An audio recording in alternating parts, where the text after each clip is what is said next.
Welcome to Chillin' 101. We hope this video helps. You start by collecting cardstock, scissors, adhesive, and a few decorations. This saves time. Lay the cardstock flat and mark the fold line with a ruler. Make a light pencil guide so you can erase later. Once done, fold carefully to create a crisp edge and test front placement by arranging one focal decoration centered or offset.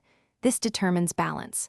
Make sure to choose contrasting colors to ensure readability, because the visual hierarchy will guide your mom's eye immediately. Now design the front. Layer paper shapes or a photo to create depth, and glue from the center outward so edges align. For the message inside, draft a 2-3 sentence note on scrap paper to refine tone, then write slowly with a fine pen to avoid smudges. Once both parts are dry, add small accents like ribbon or a stamped motif. These increase perceived value. Make sure to keep contrast and spacing consistent so the card looks professional and heartfelt.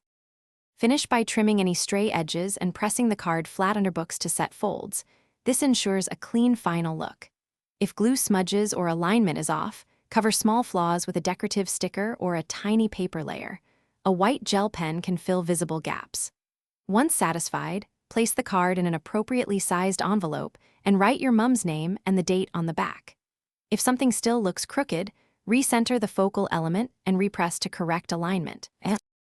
Thanks for watching. Consider subscribing if we helped you.